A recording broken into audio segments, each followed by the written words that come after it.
All right, welcome back, everybody. Welcome back to this last couple turns of this from Jena to Friedland scenario on War and Peace.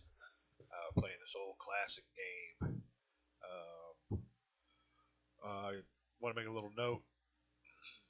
There was a video that was lost, so this I don't know how much, but it'd be only about a half a turn or a skip turn ahead. You can see here I'm going for Danzig.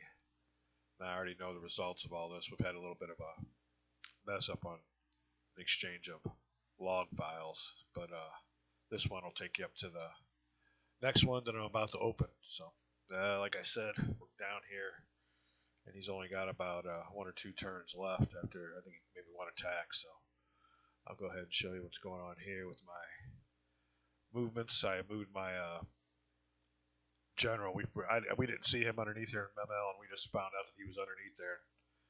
The rule says those minor leaders can only be they can't be killed or injured, so you just place them with your nearest with the nearest forces. And I had a choice between Kongsberg here, this entrenched unit here, or this unit here with the two infantry. So I went ahead and moved them down here in case I want to move these infantry around.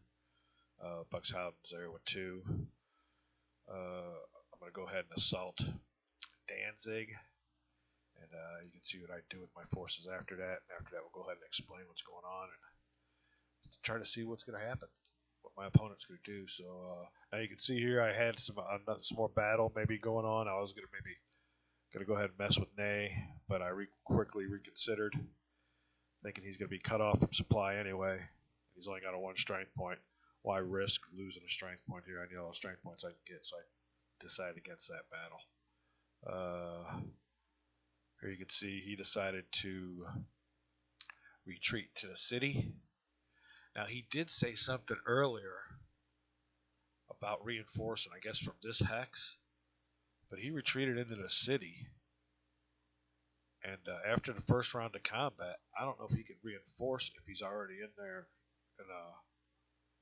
for an assault. Because you'll see what happens. He decides to retreat back into fortress capacity, which is fine. I go ahead and move all my forces there for the assault. Now these forces here don't take part in the assault at all. I'm leaving them as a little blocking little wall here. They might not last long, but they'll at least keep him out of supply for a turn or two. We go ahead with the assault. Yeah, because after the first round, he wanted to bring in reinforcements. Luckily, he failed on his attempt, or else we would have had to do it all over again. But I'll have to look back in there, because I think once the assault begins and he's inside of the city walls, I don't know if he can bring anybody else in. Maybe that's only for a field battle. So I'll look that up. Anyway, it's neither here or there, because when he made the attempt to bring these forces in, he failed. But I didn't get a chance to look that up, so as soon as I get done with this video, I'll look that up. But you can go ahead and see what the assault was on. It was a 1-to-1 with a +1 die roll modifier. We were subtracting 2 for the French leader's rating, 2 for the French morale, which is a -4 total. Then we went ahead to the Russian side, and the Russians get 2 for the Russian leader, and they get 3 for the Russian guard morale, which is a +5. So you add that +5 to a -4, and you get a +1 die roll modifier. So it was a 1-to-1 attack with a +1.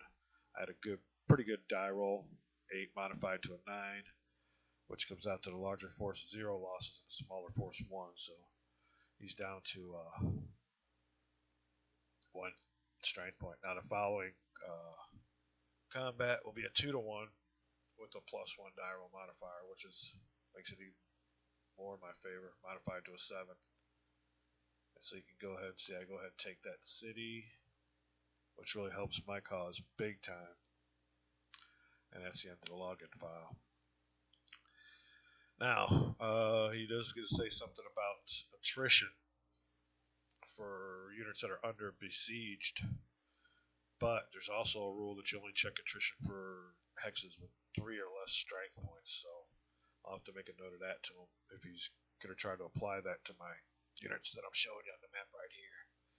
He did make a note in his email that says units that are in a city in attrition have to add the attrition to the die roll modifier, but it also states that you only check attrition for units that are has to have hexes that have 3 units or less. So we'll see what that does, and I'll come back and explain that to you later.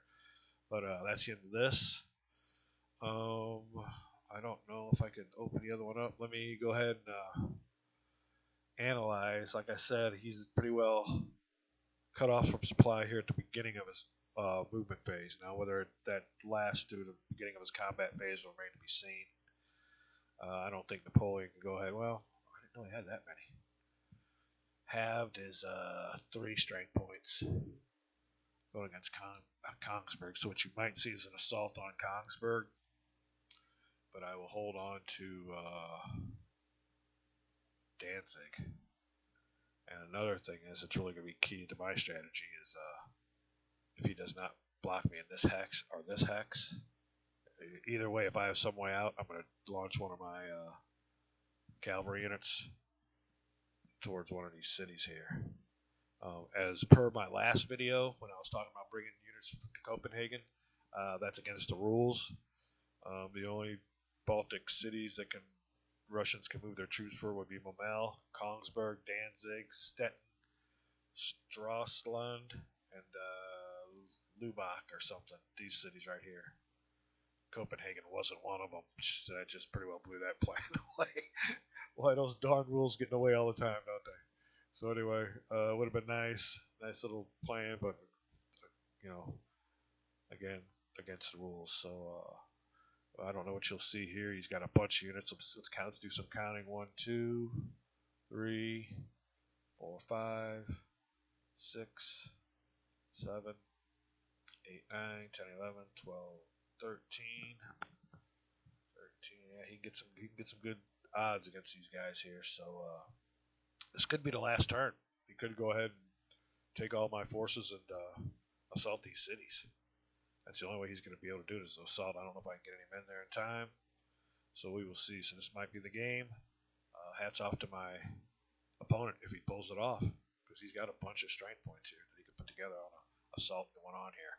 Now, if I hold out here against Napoleon, that's another thing, and I can bring some units on up. So if I can hold out one more turn, I might have a chance. That's it for now. We'll be back and let you know how the game ends.